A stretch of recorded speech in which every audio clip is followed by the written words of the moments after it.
No, you're not watching SK, but you're still watching a debunk video. Today, we're going to be watching how Jurassic World Evolution evolved into crap by the user Myuutantobasuda. The thumbnail claims that Jurassic World Evolution 2, the sequel to Jurassic World Evolution 1, is a soulless cash grab.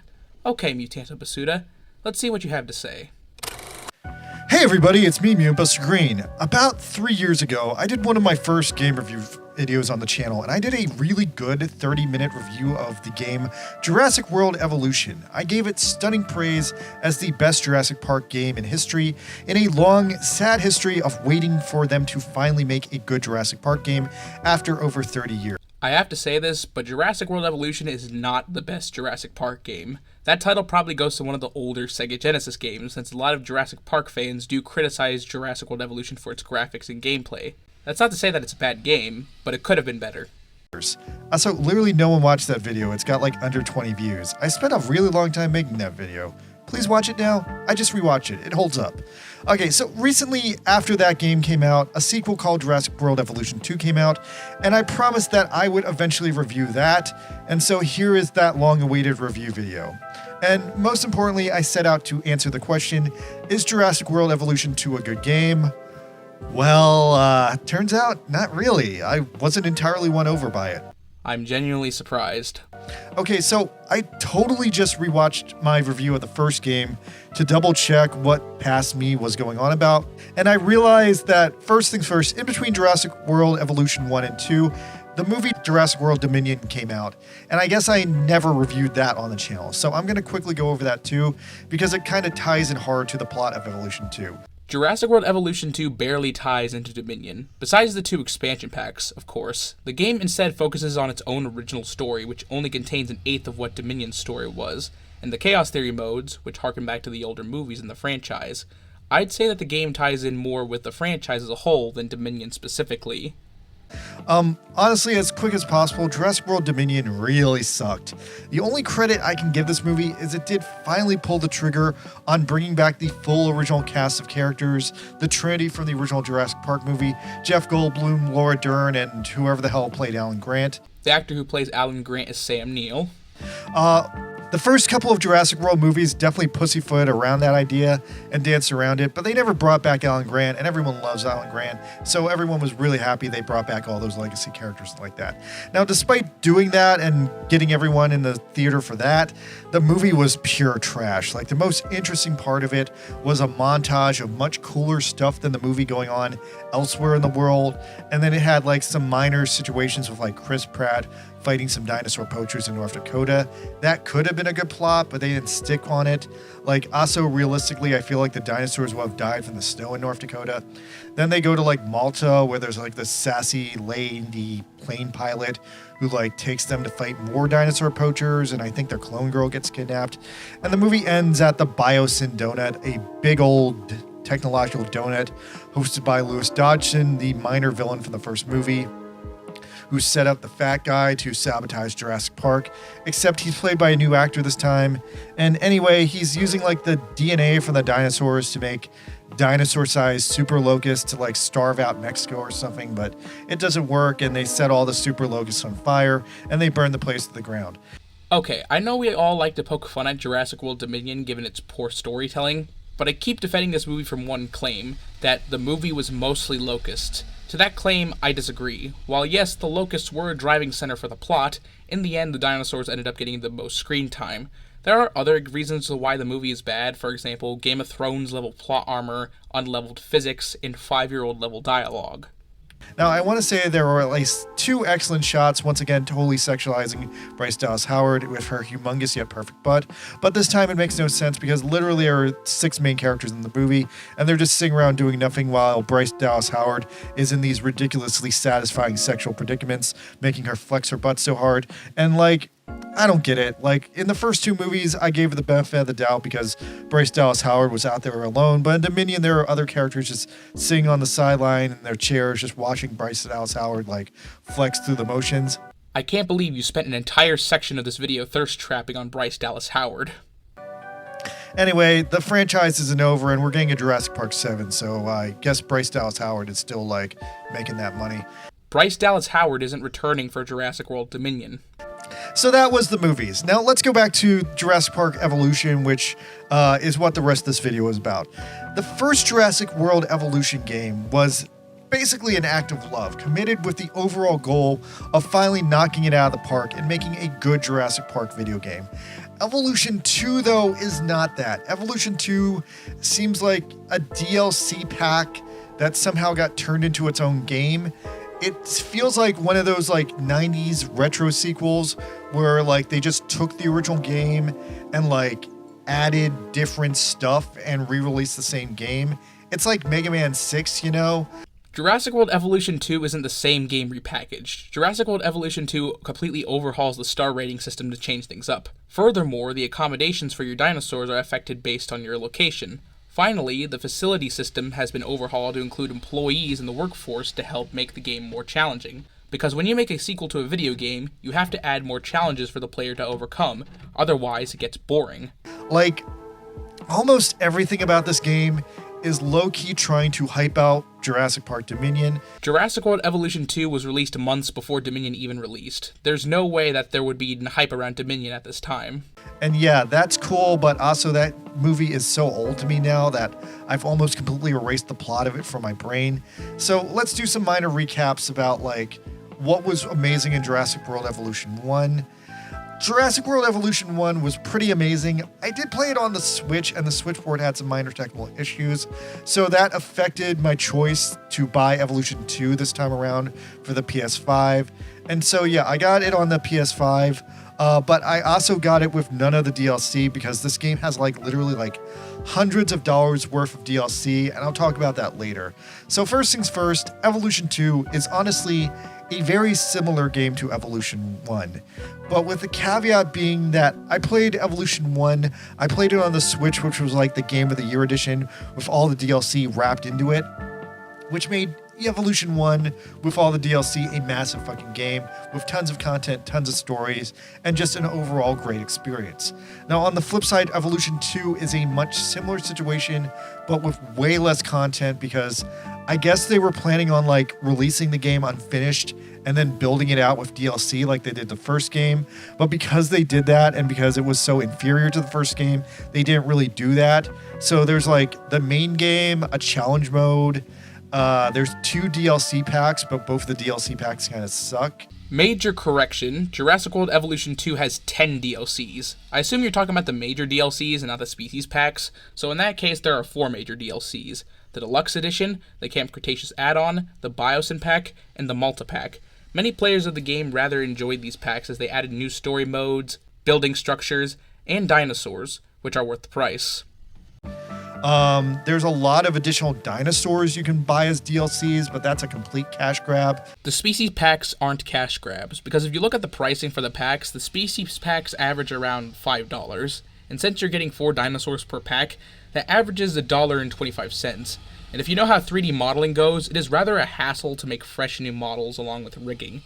The only one you could argue is a cash grab is the Secret Species pack, but then again, the Ankylodocus got a design overhaul, and they added the Spinoceratops to the game as well. I'd say we're rather lucky getting these for almost $5.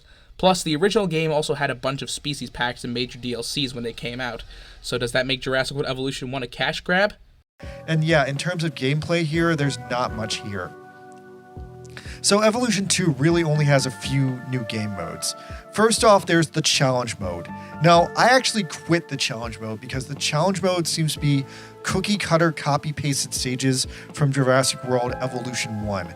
I'm not sure if the challenge mode is 100% recycled content.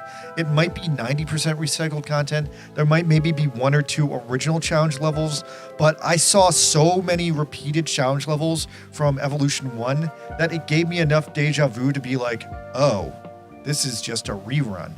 The challenge modes of Jurassic World Evolution 2 are fresh maps set in different locations around the globe, and are not reused maps with the original game, and they don't resemble the challenge modes in the first game either. They improved by showing you what kind of challenges each location has instead of having the same conditions over and over again. A literal rerun in a video game. I don't think I've ever seen a rerun in a video game, but it straight up felt like I was having my time wasted by this fucking rerun. It's also got your typical endless sandbox mode, of course, but I didn't play that either because there's no real point to it. Sandbox mode doesn't unlock anything. It doesn't have any story. It's just your endless arcade mode, and for reviewing the game, that wasn't fun to me. I'm guessing you never played Minecraft. The main meat of the potatoes of this game, the new thing, is the new Chaos Theory mode. Chaos Theory mode is really the only reason to buy and play this game. Not really, but I'll let you explain. And Chaos Theory mode has 6 stages. It's a series of what-if and side story stages relating to each of the 6 Jurassic Park movies. And I honestly love that as an idea, and I love this mode. This mode was really the best mode of the game, and the only thing I would say that is redeeming about this game. Like, if you're going to buy this game at all, I would say buy it just for this mode. Now, not every scenario in this mode is made evenly though, so let me kind of go over these. The game suggests that you play them in the order of the movies, like the chronological order, but if you do that, you're not going to have a great time. The game itself doesn't explicitly say or do anything to make the player play the challenges in chronological order. If they wanted to do that, they would have locked the maps until you completed the previous one. So I played them out of order because they're kind of designed to be played out of order, and I'll try to break these down in order of easiest to most difficult, and the order that I think you should play them in. Now, the first stage you should play is the Jurassic Park scenario. This is a scenario of what if Jurassic Park worked because you were in charge of it. And this one's kind of hard to review. It's not the easiest stage, but it's also the easiest stage on the basis that the stage gives you kid gloves to work with, it gives you easier rules, and there's kind of a broken game mechanic here where in this stage, if you run out of money, instead of giving a game over, the game will just give you another $5 million, which coincidentally is like the maximum price of like the most expensive item in the game. So it's super broken. Well, that's just complete misinformation. If you go bankrupt on a non-challenge mode, game mode, you're just going to stay bankrupt. The only way you make money back is by selling off stuff or getting pictures. Where did you get this misinformation from? Once I figured out the stage was broken, I totally gamed the system to just grind infinite money, and then I burned through the stage really fast. Now, I want to say in terms of fun and satisfaction on the stage isn't super fun because the map is really poorly designed. It's got a very awkward shape to the map. The map is shaped kind of like a big Y, and the game very much holds your hand during the early phases of constructing the park, and then the game steers you into basically designing an ugly and inefficient and difficult park with a giant vicious raptor nest in the center of it to escape from all your guests. Nublar 1993's map isn't poorly designed. The map is designed with sprawling hills and sections so that it adds more difficulty to the player and gets them to come up with ideas to overcome them. How is this a bad thing? But yeah, that's the first stage, and it is what it is. You don't spend a ton of time on it, so I can't critique it too much. It's just not that fun. The next stage I'm going to tell you guys to play, I'm going to say skip ahead and play the Jurassic Park 3 scenario. Now, this is hands down the easiest story in the game and the shortest, and I think it's also the only one that's actually canon to the movies. None of the story elements in Jurassic World Evolution 1 or 2 are canon to the movies. In the Jurassic Park 3 scenario, it's an epilogue to Jurassic Park 3, taking place in between Jurassic Park 3 and Jurassic World, where you work with the cast of Jurassic World to export the dinosaurs from where they were in Jurassic Park 3 to where they end up in Jurassic World. Now, this is super duper simple. It barely takes an hour, and the only connection to Jurassic Park 3 that is really there is that they point out that the Spinosaurus somehow died. But yeah, otherwise, this is the easiest level in the game. The Spinosaurus never died, and even if it did in this game, that doesn't explain why it showed up in the 4th season of Camp Cretaceous, which further proves how this game isn't canon. The next easiest world is the Jurassic World Fallen Kingdom scenario. Now, this is also probably the most unique level in the game. It's a stage that tries to act out the opening hour of Dominion. The 5th Jurassic World movie is Fallen Kingdom. And you go to the dilapidated Jurassic World that's been destroyed after Jurassic World, and you have to deal with rampaging dinosaurs, you have to contain them, you have to give them medical care, before ultimately, in a final interesting twist, you bulldoze the entire park, which is fun, although a little tedious, because you have to like bulldoze every individual road and every power line, and it takes a little bit, but it's fun. Now, then after that, the next easiest level, which I'm going to say isn't that easy, was the Jurassic World Dominion stage. But I didn't know it was easy, so I played this one last, so I'm going to talk about it last because I feel like that's where my mind was. The Biosyn expansion Chaos Theory is a bit hard due to the fact that you have smugglers attacking you every 20 minutes, which is a challenge that this mode has. So that brings me to the 2 really hard stage. The The second hardest stage in the game is Jurassic Park San Diego, a what-if based on the events of Jurassic Park 2 The Lost World, where in a pretty insane twist, they randomly put Jeff Goldblum in charge of Jurassic Park San Diego, and he magically makes it work with his crazy Jeff Goldblum nature. Ian Malcolm isn't in charge of the operations of Jurassic Park San Diego. He oversees the operation in the game mode to make sure that nothing goes wrong.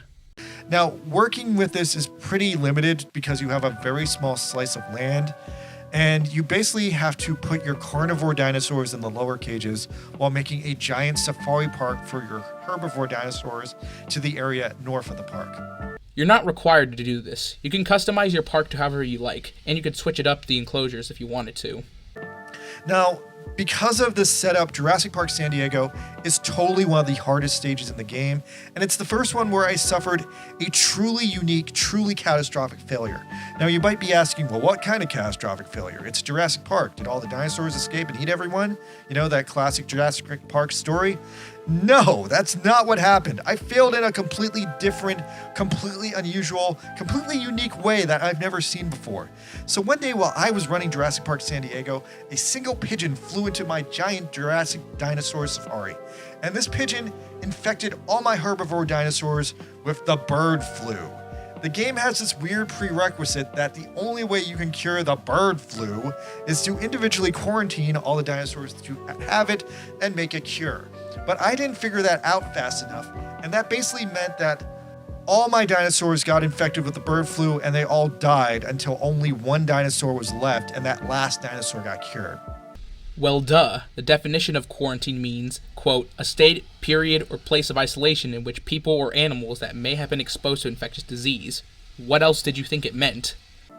I realized after the fact that they meant that you basically have to build like a mini fence around the infected dinosaurs to quarantine them and figure out the cure. But anyway, all my dinosaurs died that way, and I went out of business because my Jurassic Park San Diego had a bunch of dead dinosaurs. I killed all the dinosaurs with bird flu, you guys. I extincted them again. I'm so ashamed. Okay, so that wasn't the only time I failed Jurassic Park San Diego. Another time I failed, I was really close to beating it, but then right near like the last hour, a freak occurrence occurred. And the second time I failed on the basis that one of my Triceratops died, but I want to say the one that died was like the only female Triceratops or something, and that left me with a bunch of lonely male Triceratopses. All the dinosaurs in the Jurassic canon are female. You should know this. And one of them made this small hole in the fence, and before I had time to fix it, this small hole in the fence made everyone frightened that the dinosaurs would escape, even though none of them actually got through the hole. It caused this massive problem where I lost all my money because I had so many dinosaurs in this massive safari zone. And when I did eventually find the hole in the fence, I had no money to fix it. And no matter what I tried to do, I couldn't get my finances out of the red to make this $25 fence repair. And that's how I failed Jurassic Park San Diego the second time, by running out of money because everyone fucking blacklisted me over this 12-inch hole in my fence. First of all, you should have patched that fence when it broke. You could have found it through a highlight tab. Second, how long did it take for you to notice that your finances were dropping? Because at this point of the level, you'd be making about $100,000 a minute, which brings us to the question how long you were standing around for. Now, on my third playthrough of Jurassic Park San Diego, third time's the charm, I eventually got it. And I want to say Jurassic Park San Diego was the funnest and best stage in the game that I had the most fun with. Wait, so you're saying that you had the most fun on this level, yet you still call this game a cash grab? And considering the fact that you only mentioned the negatives of your playthrough, it looks like you're trying to frame it that way. So that brings me to the hardest stage in the game, which was Jurassic World. And I definitely recommend you guys play this one last because it's just the hardest stage in the game. And it's really the last stage of the game, at least for me. This is the stage where you have to build a fully functional Jurassic World, just like the movie. And it's the hardest stage in the game because they give you a big old map and they give you too many things to do. The game doesn't give you too many things to do. It's rather the same order as you do things in Jurassic World Evolution 1. You should know this. And here's the big problem. In the Jurassic World map, I want to say every 5 to 10 minutes, you'll get hit by a fucking tornado. The storms in Jurassic World Chaos Theory mode is not a tornado. It is a hurricane. If you can't tell the difference between a hurricane and a tornado, then you shouldn't be reviewing a video game. Second wave of Chronos has to come out first. This is a full-blown hurricane. At this point, I'm putting down a tick marker for how many times Myuutantobasuda I misidentify as the hurricane. Literally a constant deluge of tornadoes. The only reason that this is the hardest stage in the game is because you can't go 10 minutes without getting hit by a fucking tornado.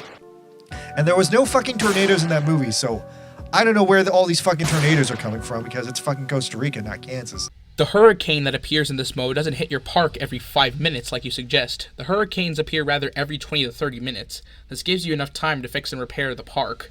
Also, why are you making a big deal over a hurricane when these were very common in the first game, and in the second game, they're rather toned down? How is it that the hurricanes in the first game aren't a big deal, but in the second game, they are? But yeah, if it wasn't for the fucking tornadoes, I would have said Jurassic Park San Diego was the hardest stage. But Jurassic World has constant tornadoes. And yeah, I played Jurassic Park San Diego as my second stage because the game incorrectly encourages you to play the stages in the movie order. Again, the game doesn't encourage you to play them chronologically, otherwise they would have locked the different levels. But yeah, the tornadoes in Jurassic World are such big fucking disasters because the tornadoes almost always beeline straight for the T-Rex pen. They release the T-Rex, and then your Jurassic World fails because the T-Rex ate everybody. The hurricanes in the game don't go specifically for the T-Rex, rather that they go to your most populated area in your park, aka the part has the most structure built. This makes the game challenging, which is a good thing. So to avoid the tornado, the only way you can avoid the tornado is by save scumming. Because the thing about the Jurassic World map is the map is literally programmed to spawn a tornado randomly every 7 to 16 minutes, and that can't be avoided. But by save scumming, you can roll the die on the random appearance of where in Jurassic World the tornado will spawn. And hopefully, just maybe, it will spawn in an area where you don't have as many dangerous dinosaurs. I'll admit, this is a rather good point, but then again, what game doesn't have the save load flaw? And you can easily fix the tornado damage, and maybe the tornado won't actually break anything you care about. As I just mentioned, the hurricanes go for your most structured area in your park, so it wouldn't matter if you could use the save load loophole, the hurricane will still hit that most populated area. The Jurassic World map basically wraps up once you unlock the ability to build the Mosasaurus Lagoon, because the Dinosaur Lagoon is also a broken game mechanic that basically makes you infinite money without taking up a ton of space. So yeah, once you build a giant Mosasaurus Lagoon, you're won. This was the most idiotic claim I've heard for this game. First of all, the lagoons are not a broken mechanic in the game, as the profit you make from the lagoons rivals the cost. You need to take into account the research, the expeditions, the extraction, building said lagoon, and incubating your dinosaur. Furthermore, not every lagoon animal makes you a lot of cash. Some of the smaller animals, like the Ichthyosaurus or Attenborosaurus, don't make a lot of money. Now, if you want to say specifically for the Mosasaurus, the research and expedition cost for this animal is in the millions, making the final cost of the entire production to be around $10 to $20 million. Like they say, great effort is given great reward, so the Mosasaurus should be earning you a lot of money. It's not a broken feature. Secondly, the lagoons aren't small. In fact, they're rather big when you compare them to structures like the Innovation Center or a guest attraction. And so that brings me to the final stage, Jurassic Park Dominion, which I played last.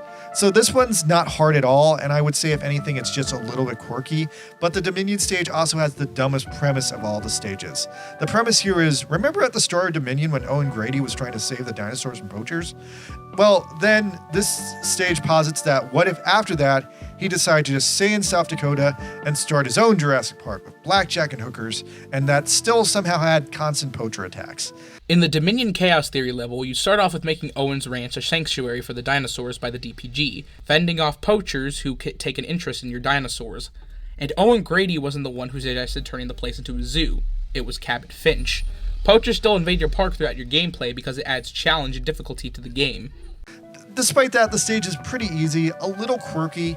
Poachers will come about every hour to try and steal your dinosaurs, but they're super easily defeated by just crashing your car into them.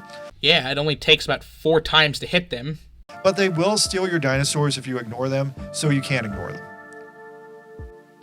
The other big quirk to this stage is this is the only stage where you can't clone infinite dinosaurs. Instead, the cloning mechanic has been replaced with Dino Rescue Situation, where scientists travel around the world, rescuing your dinosaurs and bringing them back to your ranch in snowy North Dakota. Since I played this after the Jurassic World stage though, I totally took advantage of the broken lagoon mechanic again, and I breezed through the stage with that luxurious lagoon money. Again, the lagoon mechanic isn't broken. Plus, even if you took the easy way in this mode, you still have to keep in the account the species variety, which can place a dent in your park, if you want to reach 5 stars. Additionally, not every map has access to the Mosasaurus due to the map's size, so it's still not broken. So yeah, that's the base game. That's the 6 stages of Jurassic World Evolution 2 if you don't buy the DLC. The Dominion Chaos Theory isn't in the base game. It comes with the Biosyn expansion pack. If you buy the DLC, there's 2 additional meaty Jurassic World Dominion campaigns based on the 2nd and 3rd act of Jurassic World Dominion. So the first one is Malta. Now, the reviews on Malta were shitty. I didn't love the trailer. I didn't love the Malta sequence in the movie. So I actually ended up not buying or playing this one. Fans didn't hate the Malta campaign because it looked bad or boring. In fact, everyone seemed to love it. They didn't like the campaign because of how utterly difficult it was. Instead of saying how bad a game looks because of what is shown in a trailer, make an actual criticism against something in the game with proper evidence. It just looks like some variation on you rescuing more dinosaurs and building a Jurassic Park in Malta for whatever reason. You're not saving the dinosaurs in this game mode. In fact, quite the opposite, as you're rather exploiting them. Yes, I'll say that. So it's not a rehash, especially given that this campaign has new features that add more difficulty to how you run your park. I did, however, buy the Biosyn Donut DLC. Going into detail about how the Biosyn Donut was constructed in the Dominion movie, and then following it up with a what-if scenario of what if somehow the main characters of the movie conquered the Biosyn Donut, took it over for themselves, and built it into a functional Jurassic Park. That is not what happened in the campaign. While the first half of what he said is true, that you go over the construction and operation of the Biosyn Valley, the main characters didn't take the land and turn it into a Jurassic Park. Instead, the characters head back to the valley to help out the dinosaurs who've gotten sick from the forest fires after you cure all the animals and remove the charred trees. No building another Jurassic Park. Despite that, the Biosyn DLC was very underwhelming and had some very weird gameplay mechanics. You have to build subways to get around the donut. I didn't like that. The Hyperloop system, I wouldn't say, is a bad thing. In fact, I rather said it makes the game easier, so you don't have to make paths that go all across the park. That way, you don't have to risk guests getting attacked by dinosaurs. I also ran into a glitch later on where my dinosaurs were getting stuck inside the map somehow because, the Biosyn Donut lacks fences or something. And yeah, I can't in good confidence recommend either of these DLCs as they currently stand. But why was your experience bad with the Biosyn DLC? You didn't explain why, and what statements you did gave weren't elaborated on. I can't take your word for it if you don't go into detail on why the game was bad. My bad experience with the Biosyn DLC made me decide to not buy the Malta DLC. And so yeah, that's the total experience of Jurassic World Evolution 2.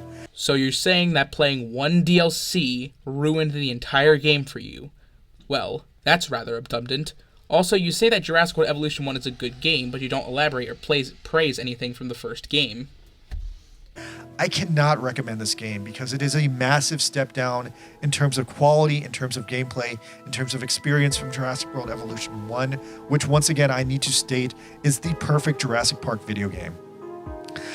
Looking back on my review of the first game, I'm just showered with all these memories of how fun and good Evolution was.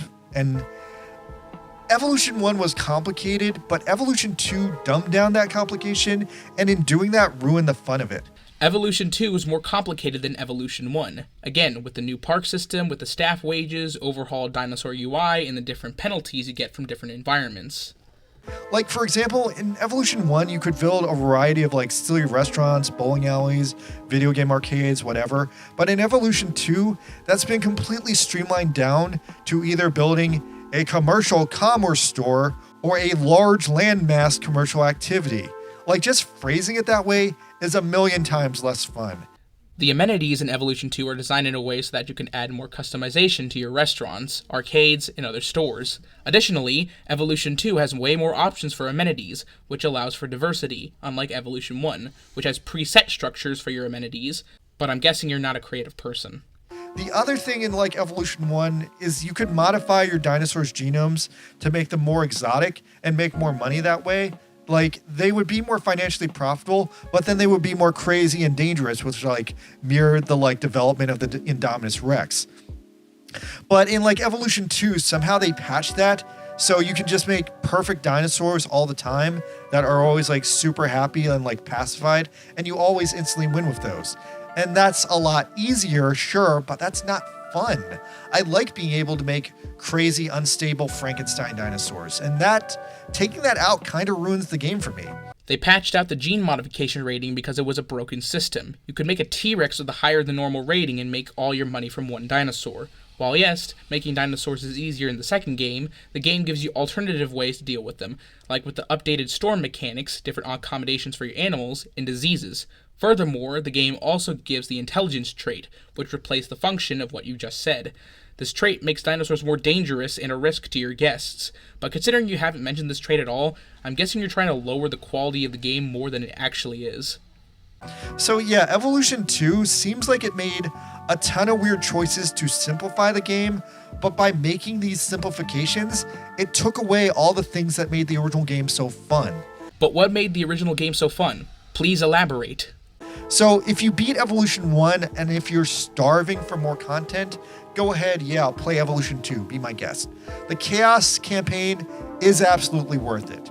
But I can't recommend Evolution 2, the DLC. The Biosyn DLC sucks, so I didn't buy the Malta one at all. And I'm definitely going to say that if you played Evolution 1, Evolution 1 is a perfect game. It's 100 out of 100. Evolution 2 is like 1/10 of that. Evolution 2 just feels like it was supposed to be another DLC pack for Evolution 1 that they broke off into its own game as a shameless cash grab for the Jurassic World Dominion movie. I already explained through the entire video why the game isn't DLC turned into its own game. It overhauled the UI along with adding more features to balance the game and make it more challenging than the first. Which I need to remind you guys sucked and was about mutant locusts. So in conclusion, if you beat Evolution 1 and you're desperate for more, play Evolution 2, but only if you're a person who played Evolution 1. That's the only person I can recommend this game to. If you did not play Evolution 1, play Evolution 1 instead. Evolution 1 is just 10 times more game than Evolution 2, and it's a much more fun experience. Evolution 2 is fun too, but compared to Evolution 1, Evolution 2 is like a demo of Evolution 1, which is fucking crazy for a modern-day sequel. Let's go over Myuutantobasuda's list and debunk some of his claims for his review. He says that the game recycled content from Evolution 1. The game has too much DLC, the mechanics in Evolution 2 were better than Evolution 1, the game is a cash grab, and it promoted a bad movie. Saying a game is bad because the game promotes a bad movie is not valid criticism. Promoting a movie in a franchise you associate with doesn't hinder the game's quality. Saying the game is a cash grab is also invalid criticism, as that statement is too vague to hinder any meaning. Next, the game improves so much stuff from the first game. An example are the aviaries. Originally, the aviaries were these domes you could place in your park that provided no risk, as the pteranodons had no accommodations. When your pteranodons escape, they don't attack anyone and just fly away.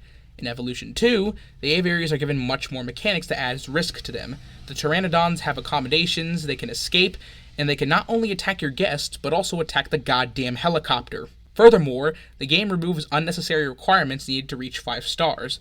The overhaul of the UI makes the game much more intriguing, and the addition of new environments adds to the game's replayability. For the claim that this game has too much DLC, Jurassic World Evolution 1 had the same amount of DLC that Evolution 2 had, so by his logic, Evolution 1 is also a cash grab. Now for the recycled, dumbed-down content from Evolution 1. I'd say it did recycle stuff from the game because it's trying to improve upon it, which it did. And just like that, I debunked all of Myuutantobasuda's claims from his final score.